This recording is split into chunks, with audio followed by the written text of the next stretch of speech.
Hello friends, good morning. मैं आपकी प्यारी स्त्रिका अपने न्यू ब्लॉग में आपका स्वागत करती हूँ। तो स्टार्ट करते हैं। मैं उठी सुबह 9:20 पर। आप लोगों को लग रहा होगा यहाँ पे तो खिड़की नहीं दिखा रही है। ये क्या बताऊँ, यहाँ पे खिड़की जो है वो बाहर का व्यू नहीं दिखाती है, इसलिए मुझे बाहर उठकर ही आना पड़ता है बाहर का व्यू दिखाने के लिए कि सुबह हो गई है। और मैं उठी तो मेरे पड़ोस की अनन्या आ चुकी थी। मैंने उससे बातें की और फिर चली गई चाय बनाने, क्योंकि मुझे भूख लगी थी। तो चाय मैं पीती नहीं हूँ, इसलिए चाय ब्रेड खा लेती हूँ। और मेरे माँ पापा पहले ही सुबह 6 बजे उठ जाते हैं, तो उनका नाश्ता वास्ता हो रखा था। वो खाना बनाने में लग गए थे। मैंने नाश्ता किया, चाय ब्रेड खाई और चली गई नहाने, क्योंकि नहाना भी जरूरी है। मन तो नहीं करता जल्दी उठने का, बट उठना पड़ता है। नहाने का भी नहीं करता, बट नहाना पड़ता है।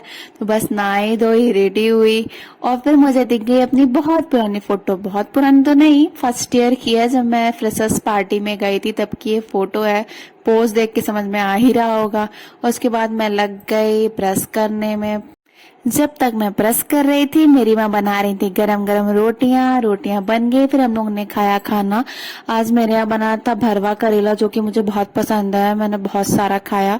तभी आ गया मेरे हस्बैंड का कॉल। मैंने उनसे वीडियो कॉल में बात की। फिर कुछ ब्लाउज थे, उनकी सिलाई कराई थी, तो उनको मैंने चेक किया और सो गई। शाम को उठी तो भूख बहुत तेज से लगी थी, तो मैगी बनाई और यशी आ गई थी। तो यशी, मैं, पापा, मम्मी सारे लोग खाए मैगी। और यशी की बातें, उसकी बातें सुन सुन के खाना ना मजा ही आ जाता है। वैसे भी छोटे बच्चे होते बहुत प्यारे हैं। और ये मैगी खाई और तुरंत निकल गई अपने घर, सिर्फ मैगी खाने ही आई थी। फिर याद आया कि हम लोग को पार्टी में जाना है, तो मैं रेडी होने लग गई। मेरे ननिहाल साइड ही पार्टी थी, हम लोग वहां गए और फिर से मैं अपने कजन से मिली और सबसे इम्पोर्टेंट अपने श्रेय से, अपने भांजे से मिली।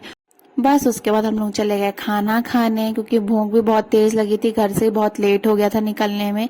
खाना खा ही रहे थे कि पता चला आग लग गई है बाहर पैलेस में। मैं और मेरा मासी का बेटा आ गए थे बाहर, क्योंकि हम लोग को अपनी अपनी गाड़ियां हटानी थी।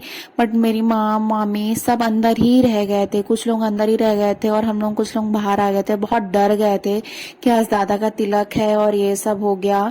बट बहुत जल्दी इसमें राहत पा ली गई, कहा जाए तो सबने बहुत सपोर्ट किया जल्दी आग बुझाने में। लेकिन लाइट नहीं कटी, लाइट की वजह से ही ये हुआ था। लेकिन मजाल है, यहाँ की लाइट कटा दे, लाइनमैन कॉल किया गया तो भी नहीं कटी। लेकिन तो भी इस पैलेस के जो ऑनर थे, उन्होंने बहुत ही अच्छे से काम किया और इस आग से राहत मिली। हम लोगों को चैन आया कि चलो ठीक है, आग तो बुझी। और फिर से स्टार्ट हुई हम लोगों के दादा की तिलक में। सब कुछ अच्छा हुआ, पुलिस वगैरह भी आ गई थी, लेकिन तो भी बहुत टाइम लग गया था आग बुझने में। आधे एक घंटे तक ये चलता ही रहा था। लेकिन बज गए थे रात के 11, साढ़े 11। अभी तिलक स्टार्ट भी नहीं हुआ था चढ़ना, इसलिए मैं, मौसी, पलक, शुभ हम लोग घर आ गए। घर आ तो गए, बट दिमाग में यही चल रहा था कि बस दादा का तिलक अच्छे से हो जाए।